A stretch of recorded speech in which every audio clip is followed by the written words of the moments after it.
श्री कृष्ण चैतन्य प्रभु नित्यानंद श्री अद्वैत गदाधर शिवासादि गौर भक्त वृंद। हरे कृष्ण कृष्ण कृष्ण हरे हरे, हरे राम राम राम हरे।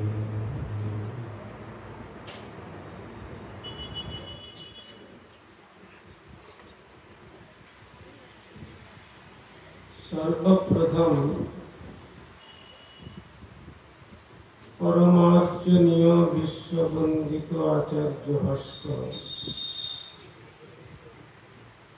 प्राच्य पाश्चात्य श्री चैतन्य महाप्रभुर प्रेम धर्मेर बाणीर निर्भीक प्रचारक प्रभु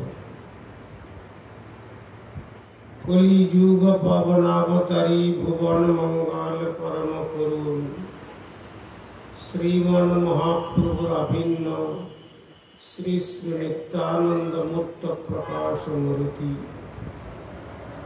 जगद्गुरु जुगाचार्य श्रील प्रभुपाद भक्ति सिद्धांत सरस्वती गोस्वामी ठाकुरेर अनुकंपित जनेर अन्यतम कृपा भाजन परमार्चनीय श्री गुरुपाद पद्म ओम विष्णुपाद परिव्राजकाचार्य वर्य त्रिदंडी स्वामी श्री श्रीमद भक्ति कुमुद संत गोस्वामी ठाकुरेर रातुरी चरणे संख्यातीत साष्टांग दंडवत प्रणति जानिए तार अहैतुकी कृपा आशीर्वाद प्रार्थना। तदनंतर सपार्षद परम गुरुदेव श्रील प्रभुपाद भक्ति सिद्धांत सरस्वती गोस्वामी ठाकुरेर श्रीचरण कमले अनुरूप दंडवत प्रणति जानिए उपस्थित त्रिदंडी पादगण विशेष करे हमारे अत्यंत स्नेहेर त्रिदंडी स्वामी श्री श्रीमद भक्ति वल्लभ दामोदर महाराज ब्रह्मचारी वृंद भगवत कथा श्रवण पिपासु सुधी सज्जन वृंद ओ मातृमंडली सकल के प्रारंभे जानाई आमार हार्दिक सादर यथायोग्य वैष्णव अभिनंदन। श्री श्री गुरु गौरांगीर कृपा के अवलंबन करे आज कয়েক दिन যাবত श्रीमद् भागवत कथा अवलंबने श्री गुरुपाद पद्मेर 112तम आविर्भाव अनुष्ठान के केंद्र करे आजकेर सेई दिने प्रातःकालीन मंगल आरती থেকে শুরু করে नगर संकीर्तन शोभायात्रा अंते श्री गुरुपाद पद्मे जे दिव्यादिव्य चरित कथारूपी अमृत एतक्षण যাবত বিভিন্ন বক্তাগণের শ্রীমুখ থেকে আমরা আমাদের দীনবন্ধু প্রভুর এই আশ্রমে সেই কথা শ্রবণ এবং কীর্তনেতে অংশগ্রহণ করবার সৌভাগ্য প্রাপ্ত হয়েছিলাম। শ্রী গুরুপাদ পদ্ম আজ থেকে 112 বর্ষ পূর্বে আবির্ভূত হয়েছিলেন। শ্রীমন মহাপ্রভুর পার্ষদগণ যেমন শ্রীমান মহাপ্রভুর আবির্ভাবেতে ভারতবর্ষের বিভিন্ন প্রান্তে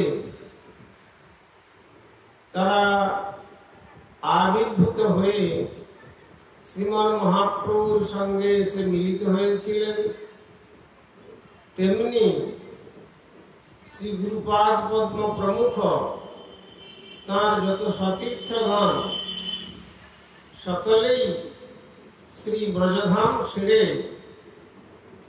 শ্রীল প্রভুপাদ ভক্তি সিদ্ধান্ত সরস্বতী গোস্বামী ঠাকুরের কাছে রূপ পরিবর্তন করে জগতের কাছে তাদের হারানো পথের সন্ধান প্রদান করবার জন্য অবতীর্ণ হয়েছিল।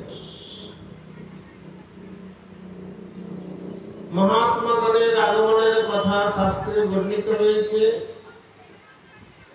যেমন বৃক্ষ কবহ ন ফল ভা খায়, নদী ন সঞ্চয় নি, परमारथ की कारण ही साधुल्य धरा शरीर। বৃক্ষ যেমন তার গাছে কত ফল ধরে আর কতক্ষণ পর্যন্ত সে ফল ধারণ করে, যতক্ষণ পর্যন্ত ফল পেকে না যায়, আর ফল পেকে গেলেই অমনি বোটা থেকে ফলকে তার গাছের তলায় ফেলে দেয়। তেমনি সে তার নিজের বৃক্ষের যেমন ফলের এক বিন্দু রস বৃক্ষ আস্বাদন করে না, নদী যেমন সেই গোমুখ থেকে গঙ্গোত্রী থেকে আরম্ভ করে হরিদ্বার ঋষিকেশ লক্ষ্মণ ঝোলা অতিক্রম করে উত্তর প্রদেশকে প্লাবিত করে মধ্যপ্রদেশের দিক দিয়ে আবার এসে পূর্ববঙ্গ পশ্চিমবঙ্গের মধ্যে প্রবেশ করে আবার সাগর অভিমুখে যাত্রা করেছেন বিষ্ণু পাদার্থ সম্পদা গঙ্গা। তার এই যাত্রাতে শ্রী নদী কখনো গঙ্গা নদী তার নিজের জল এক বিন্দু নিজের পানীয় বলে গ্রহণ করেন না। কার জন্য? পিপাসার্ত ব্যক্তির জন্য, তার জন্য তার এই প্রকার গতি। ঠিক তেমনি অনন্ত বিশ্ব ব্রহ্মাণ্ডের রথে ভগবান শ্রী রাধা গোবিন্দের পাদ পদ্মের সন্ধান দেওয়ার জন্য परमारथ की कारण ही साधु ने धरा शरीर। সেই পরমার্থ শিক্ষা প্রদান করবার জন্য, যার জীবনটাই পরমার্থ স্বরূপ, আর সেই শিক্ষা প্রদান করার জন্যই মহাত্মাগণ জগতে আবির্ভাব লীলা প্রকট করেন। তো তাই আমরা এতক্ষণ যাবৎ শ্রবণ করলাম শ্রী গুরুপাদ পদ্মের অপ্রাকৃত চরিত। যখন তার পিতৃদেব মাত্র 11 বৎস বয়সে শ্রীল প্রভুপাদের কাছে এনেছিলেন,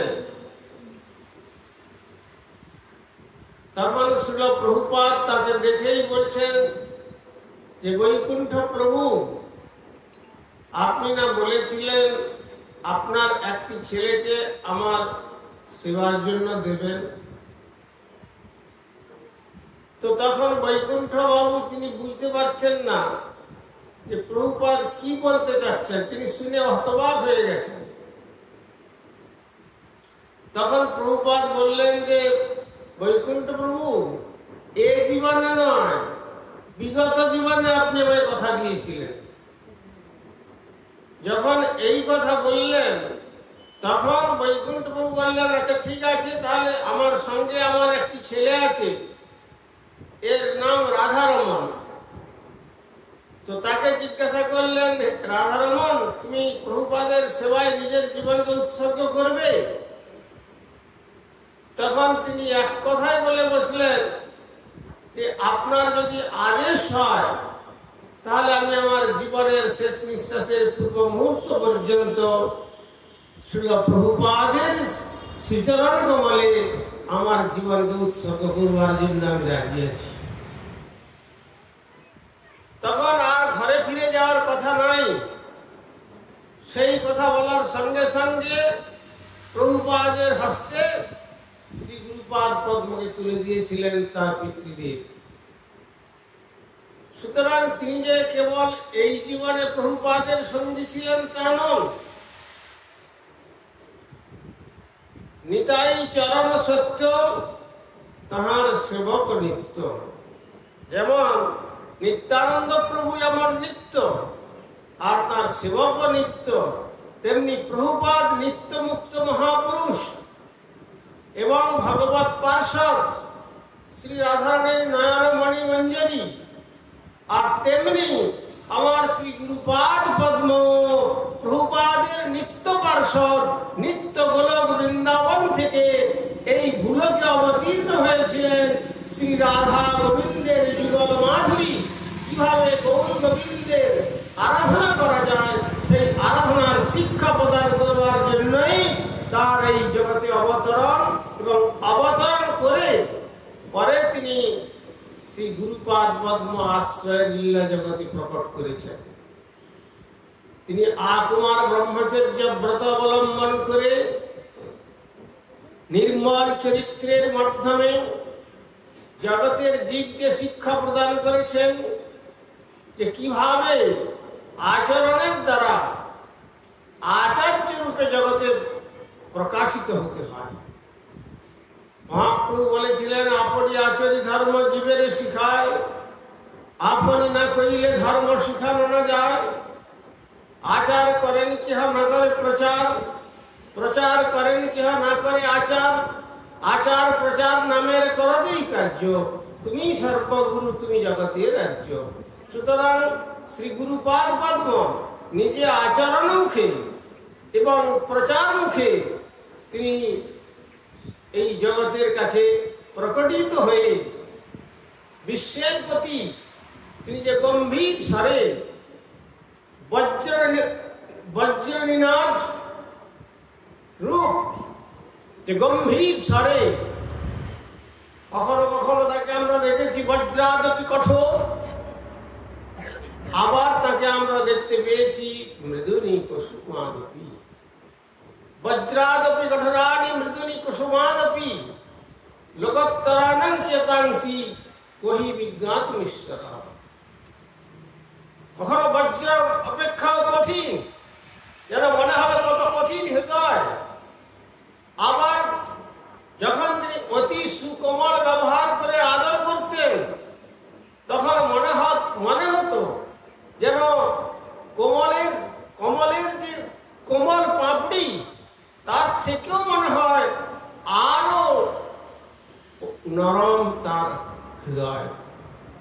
তো এইভাবে তিনি জগৎকে যেখানে প্রয়োজন হতো শাসন করতেন, আর যেখানে প্রয়োজন হতো স্নেহের মাধ্যমে তিনি প্রায় সমস্ত ভক্তের চিত্তকে আকৃষ্ট করতেন। এইভাবে তিনি শুধু আসমুদ্র হিমাচল নয়, প্রভুপাদের নির্দেশে তিনি পাশ্চাত্যেও পাড়ি দিয়েছিলেন। পাশ্চাত্যে পাড়ি দেওয়ার পর সেখানে তিনি কয়েক মাস অবস্থান করে শ্রী ভগবানের কথা পরিবেশন করেছেন, এবং তার কথা শ্রবণ করে অনেকে আগ্রহ প্রকাশ করে বলেছিলেন, স্বামীজি আপনি আমাদের কৃপা করে আশ্রয় প্রদান করুন, আমরা এই নাস্তিক জীবন থেকে যাতে করে উদ্ধার লাভ করে বদন ভরে দুবাহু তুলে নিতাই গৌর সুন্দরের পবিত্র নাম কীর্তন করবার সৌভাগ্য প্রাপ্ত হতে পারি। আমি আপনাদের দেশে এসেছি আপনাদের বঞ্চনা করবার জন্য নয়। আমার এই প্রথম আর এই শেষ। সুতরাং আমারই সতীর্থ ভক্তি বেদান্ত স্বামী মহারাজ, যিনি ইস্কনের ফাউন্ডার, প্রেসিডেন্ট, আচার্য, তিনি বারবার যাতায়াত করছেন এবং করবেন। আপনারা তার কাছে গিয়ে আসলে কেবল শিষ্যের খাতায় আপনাদের তালিকাভুক্ত করে আমি শিষ্যের তালিকা বাড়াতে চাই না।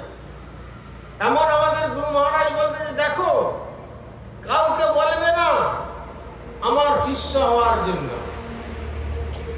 কেন না, যার কপালে লেখা আছে সে বলতে হবে না, সে ঠিক আমার কাছে আসবে। আর যার কপালে লেখা নাই সে আমার কাছে আসলেও এখান থেকে ফিরে যাবে। সুতরাং এটি অ্যানাউন্সমেন্ট করে শিষ্যকে আনতে হবে না। ভগবত ইচ্ছাক্রমে গুরু এবং শিষ্যের সম্পর্ক স্থাপিত হয়। তো শ্রীল গুরু মহারাজ যখন বিশেষ করে শ্রী চৈতন্য মঠে এটি বিশেষ রূপে আলোচিত হয়, শ্রীল প্রভুপাদ যখন লোকচক্ষের অন্তরালে ধাম যাত্রা করলেন, তখন কিছু ব্যতিক্রম সৃষ্টি হয়েছিল। তো যখন ব্যতিক্রম সৃষ্টি হলো, প্রায় বেশ কয়েক বৎসর অতিক্রান্ত হয়ে গেল, কিন্তু প্রভুপাদের সমাধি মন্দির করতে পারছেন না। তারপরে যখন কুঞ্জবাবুর হাতে শ্রী চৈতন্য মঠ এসে পড়ল, তখন শ্রী গুরু মহারাজ বললেন, কুঞ্জদা, অর্থাৎ পরবর্তীকালে তিনি ভক্তিবিলাস তীর্থ গোস্বামী মহারাজ রূপে প্রভুপাদ শ্রেষ্ঠ রূপে প্রকটিত ছিলেন, সেই মহাপুরুষকে বললেন, কুঞ্জদা, এই শ্রী চৈতন্য মঠের আচার্যের কার্য আপনাকে গ্রহণ করতে হবে এবং আপনাকে ত্রিদণ্ড সন্ন্যাস গ্রহণ করতে হবে। আর এটা যদি আপনি না গ্রহণ করেন, তাহলে প্রভুপাদের যে বাকি কাজ অসম্পূর্ণ থাকার জন্য প্রভুপাদের ইচ্ছার বিরুদ্ধে আপনি কার্য করার দরুন তার আশীর্বাদের পরিবর্তে আপনি অভিশপ্ত দশা প্রাপ্ত হবেন। আপনি কি চান যে ভারত তথা বহির্ভারত মিলে যে 64খানা মঠ প্রভুপাদ করে গেছেন, সেই মঠগুলো ধ্বংস হয়ে যাক? তখন কুঞ্জও বলেছিলেন যে, তাহলে সন্ত মহারাজ আপনি বলুন কি বলতে যাচ্ছেন? তখন বললেন যে, আমার একটাই কথা, যে প্রভুপাদ আপনার সেবা গ্রহণ করবেন বলে দেখুন এতদিন পর্যন্ত প্রভুপাদের সমাধি মন্দির রচনা হয় নাই। আর ঠিক তেমনি শ্রী চৈতন্য মঠের শ্রীবৃদ্ধি করার জন্য প্রভুপাদ আপনাকে এনেছেন। আর এই চৈতন্য মঠের শ্রীবৃদ্ধি করতে গেলে আপনাকে এই শুভ্র বসন পরিত্যাগ করে গৈরিক বসন ধারণ করে ত্রিদণ্ড সন্ন্যাস গ্রহণ করতে হবে। আর শ্রী চৈতন্য মঠের আচার্যের পদে অভিষিক্ত হতে হবে।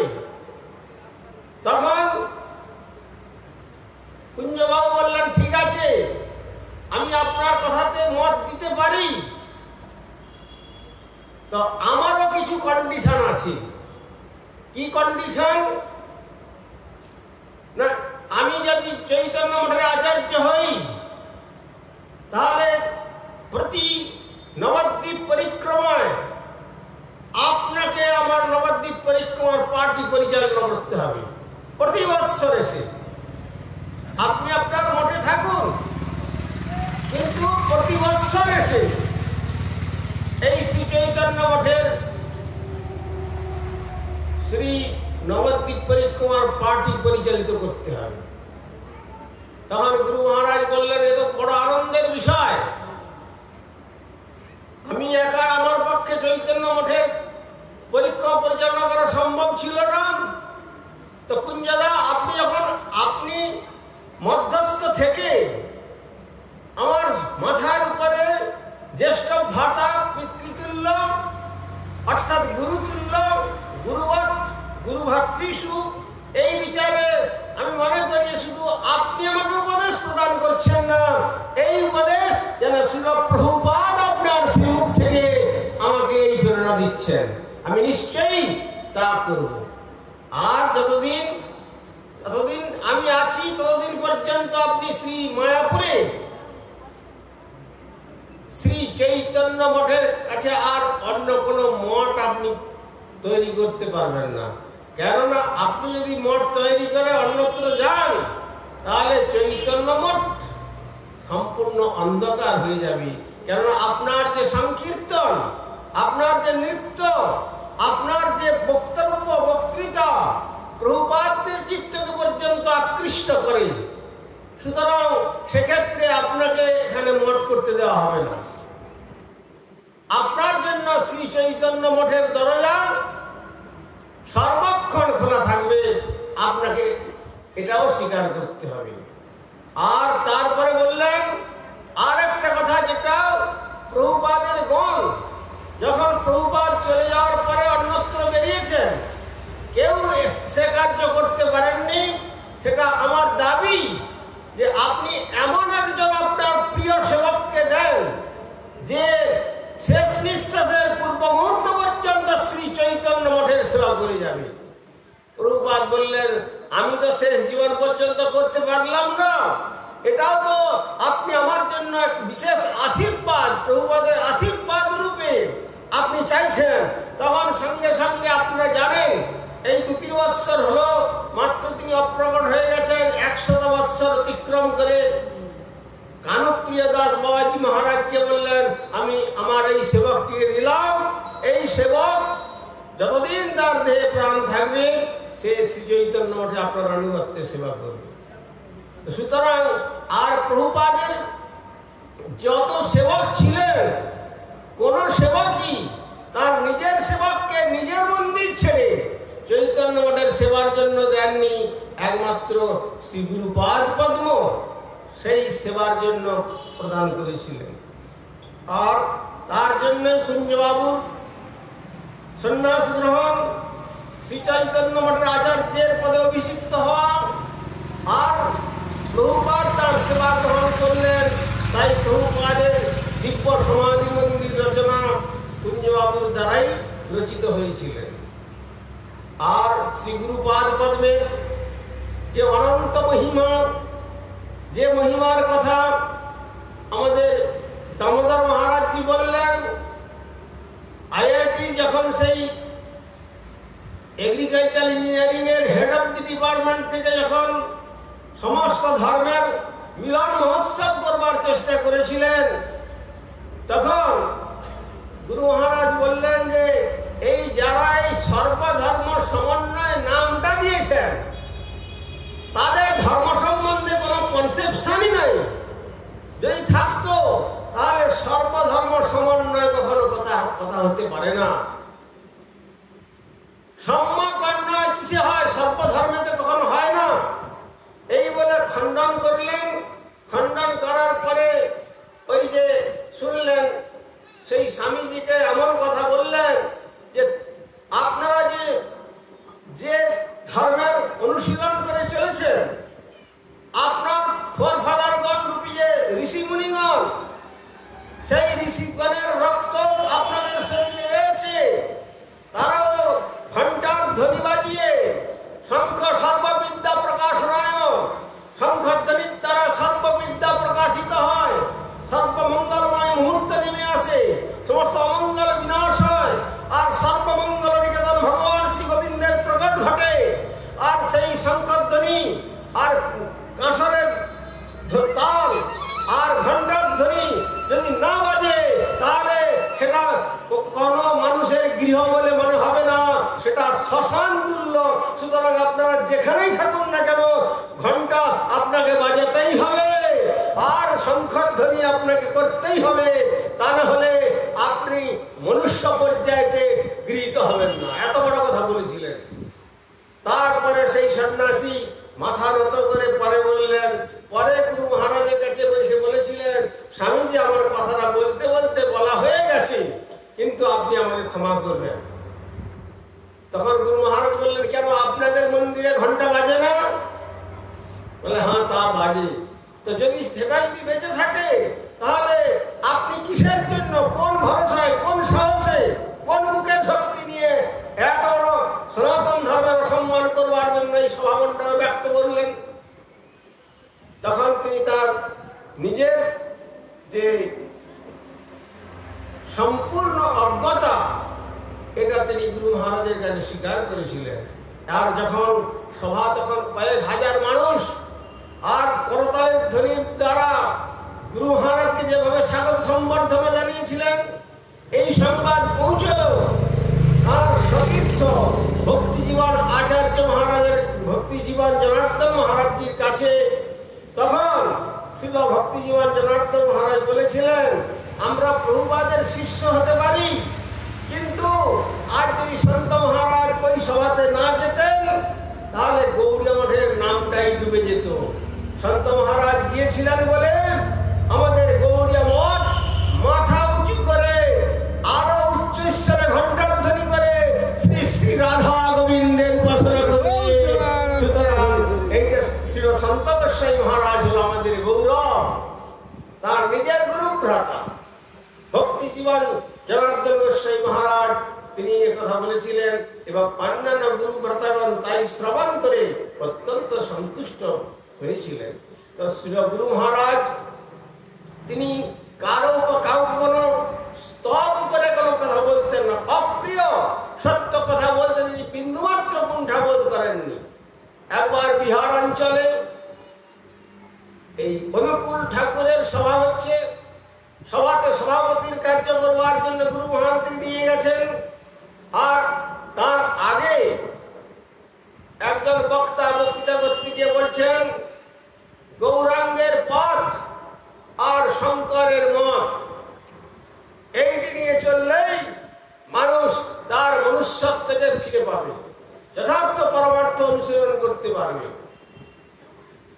আর গুরুপাদ পদ্ম যদ্যপি আমার গুরু সুরি বাড়ি যায় তথাপি ব্রহ্মার বন্ধ নিত্যানন্দ রায়, এই সমস্ত কথা চৈতন্য চরিতামৃতে রয়েছে।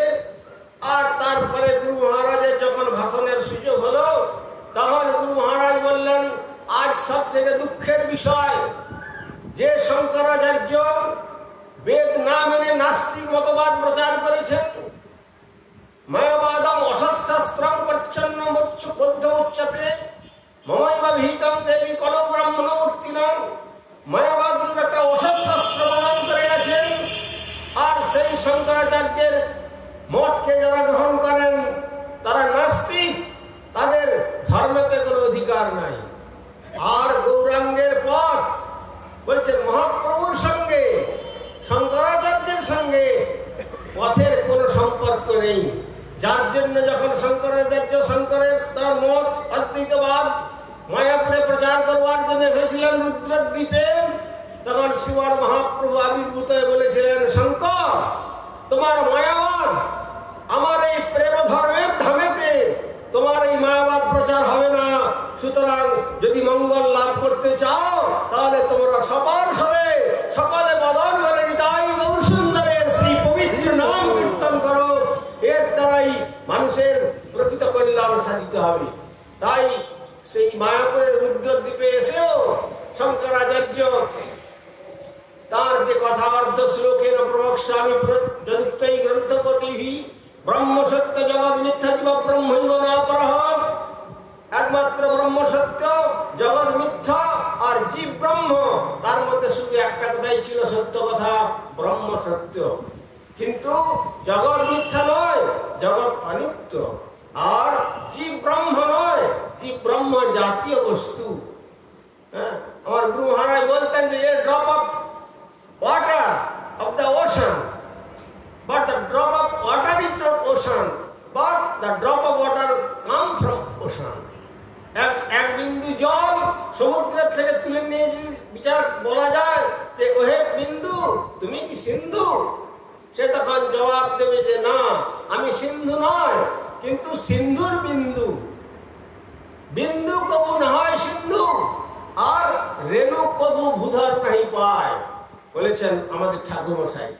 সুতরাং এইভাবে শঙ্করাচার্যের মতকে আর শ্রীমান মহাপ্রভুর পথকে একসঙ্গে খিচুড়ি করতে চেয়েছিলেন, কিন্তু তখন যখন প্রতিবাদ করলেন তখন তার গুরু মহারাজের কাছ থেকে মাইকটা কেড়ে নিয়েছিল জোর করে।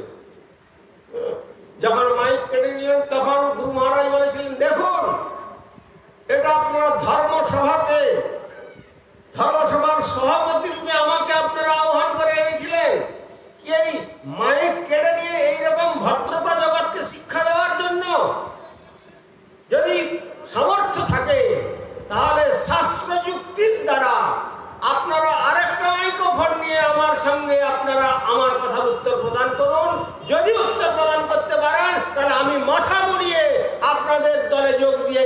শিষ্যত্ব গ্রহণ করব।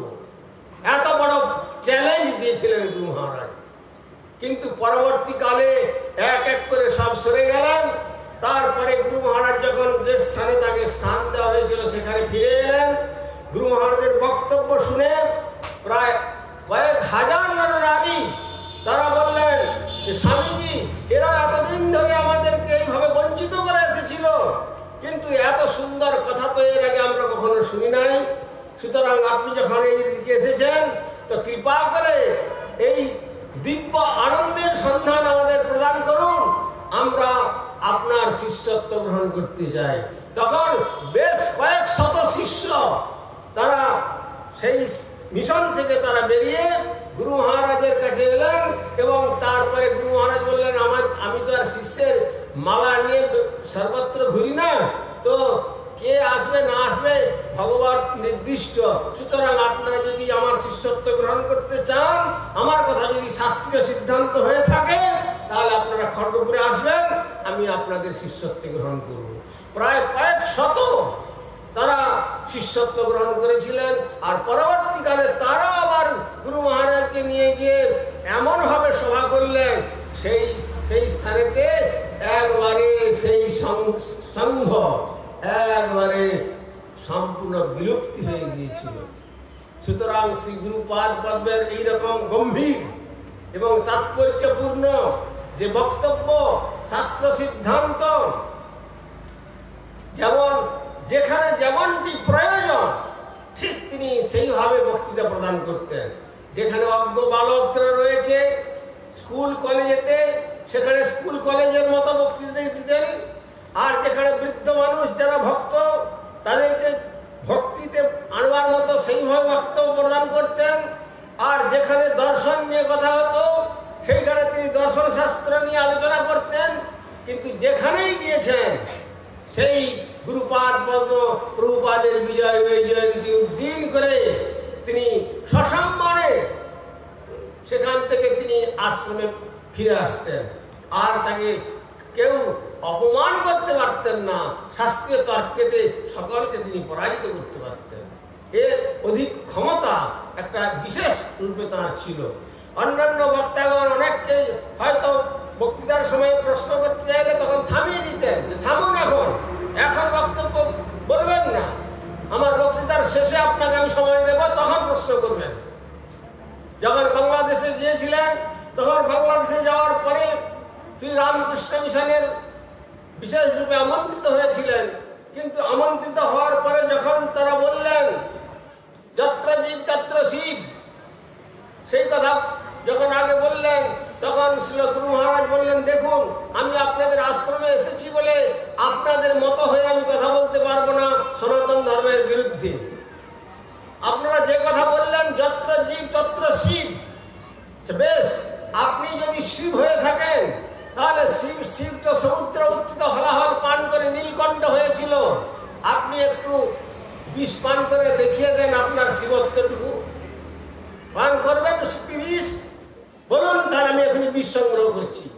তখন তিনি বাধ্য হয়ে মাথা নত করে বলেছিলেন, না, এটা কখনো আমাদের পক্ষে সম্ভব নয়। এগুলো শুনতে ভালো লাগে, এই সমস্ত কথাগুলো শুনতে ভালো। আর যেমন বলেছেন যত মত তত পথ, এগুলি শুনতে ভালো, কিন্তু শাস্ত্রেতে এ সমস্ত কোনো কথা নাই। শাস্ত্রে বলেছেন বেদা বিভিন্ন শ্রুত বিভিন্ন নাসার বিশেষ মতং ন ভিন্ন ধর্মস্য তত্ত্বং নিহিতং গুহায়াং মহাজন যেন তত স্বপন্থা। স্বপন্থা এক বচন, এখানে দ্বিবচন বা বহুবচন প্রয়োগ হয় নাই। সুতরাং মহাজ্ঞানী মহাজন যে পথে করেন গমন হয়েছেন প্রতঃস্মরণীয়, সেই পথ লক্ষ্য করে শিরকীর্তি ধ্বজা ধরে আমরাও ভাববরণীয়। সুতরাং মহাজনদের পথ হলো যথার্থ পথ। আর কতগুলো সোপানের সমাহারকে বলা হয় পথ। কতগুলো সোপান মানে সিঁড়ি, কর্মের সিঁড়ি, জ্ঞানের সিঁড়ি, তপস্যার সিঁড়ি, যোগের সিঁড়ি, এই সমস্ত সিঁড়িকে অতিক্রম করতে করতে ছাদে উঠতে হলে পর যেমন কতগুলো সোপানকে অতিক্রম করে আসতে হয়, তেমনি সোপানগুলো যেমন পথ নয়, কিন্তু পথের সোপান তেমনি স্থান হলো যেমন সেই ছাদ, তেমনি এইগুলো সমস্ত সোপান। এটা পথ নয়। এই সোপানকে আপনারা পথ বলে যে ভাবছেন, এটা ভুল ধারণা জগতের মাথায় আপনারা প্রবেশ করাচ্ছেন।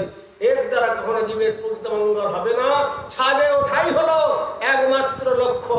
সেই ছাদ কি না, কৃষ্ণ চরণ কমল রূপী ছাদে যদি কোনো সৌভাগ্যবান জীব একবার অবস্থান করতে পারেন, তাহলে আর তাকে জন্ম মরণ মালার মধ্যে আবর্তিত হতে হবে না। এইভাবে তিনি নির্ভীকভাবে বক্তব্য রাখতেন।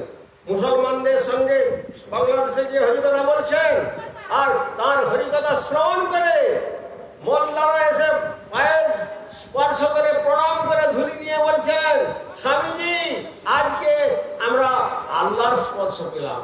কেন? আল্লাহকে তো আমরা দেখতে পাই নাই। আপনার মুখে যেভাবে আল্লাহর কথা শুনলাম, তো আপনার চরণ স্পর্শ করে আমাদের আল্লাহর স্পর্শ করা করলাম। এইভাবে তিনি কাউকে কোনো তোষামত করে কোনো কথা বলতেন না। এইরকম তার বীর্যবতী বাণী জগতের চিত্তকে বিশেষ রূপে আকৃষ্ট করেছিল। তারপরে যখন তিনি শ্রী চৈতন্য মঠের শিলকুঞ্জ বাবুর নেতৃত্বে যখন চৈতন্য মঠ পরিচালিত হয়েছিল, তখন 34 বার তিনি, এখন তো মাইক্রোফোন দিয়ে কীর্তন হয়, বড় বড় সমস্ত বাজনা বাজিয়ে সমস্ত কীর্তন চলে, কিন্তু গুরু মহারাজের সময়তে খোল আর করতাল বাজত। এখনো শোনা যায় নবদ্বীপের বাজারে যে এরা কি নবদ্বীপ নগর সংকীর্তন করছে, নবদ্বীপ পরিক্রমা করছে। নবদ্বীপ পরিক্রমা যদি শুনতে হয়, বুড়ো বুড়ো মানুষরা বলতো যে হ্যাঁ, সেই সন্ত মহারাজ যার মাথায় পাগড়ি বেঁধে আর নৃত্য করে কীর্তন করতেন খালি মুখে, হাজার হাজার মানুষ সেই কীর্তনতে আনন্দ লাভ করতে পারতেন। হ্যাঁ, সেই কীর্তন। এইভাবে শ্রী গুরুপাদ পদ্ম তার গুরুবর্গের আদেশ এবং তার গুরু ভ্রাতাগণের আদেশ তা মেনে নিজের মঠ এবং অসংখ্য তিনি কীর্তন এবং ছোট ছোট গ্রন্থাবলী রচনা করে অনেক কিছু আমাদের জগৎকে উপহার দিয়ে গেছেন। তাই তার শ্রীচরণ কমলে তার এই আবির্ভাব তিথির পবিত্র লগ্নে পুনঃ পুনঃ অসংখ্য ধন্যবাদ প্রণতি জানিয়ে তিনি নিত্যধাম থেকে আমাদের প্রতি কৃপার আশীর্বাদ বর্ষণ করুন, এই প্রার্থনা জানিয়ে আমি আমার বক্তব্য এখানে উপসংহার করলাম। জয় ওম বিষ্ণুপাদ সৃষ্টিপাদ ভক্তি কুমুদ সন্ত গোস্বামী গুরু মহারাজ কি জয়। পরমারাধ্য শ্রী গুরুপাদ পদ্ম বিষ্ণুপাদ সৃষ্টিপাদ ভক্তি কুমুদ সন্ত গোস্বামী ঠাকুর কি জয়। জগৎ গুরু শিল প্রভুপাদ ভক্তি সিদ্ধান্ত সরস্বতী গোস্বামী প্রভুপাদ কি জয়। সমাগত ভক্ত বৃন্দ কি জয়। জয় সাগোষ্ঠী দীনবন্ধু প্রভু কি জয়। জয় শ্রী শ্রী নিতাই গৌর প্রেমানন্দে হরি হরি।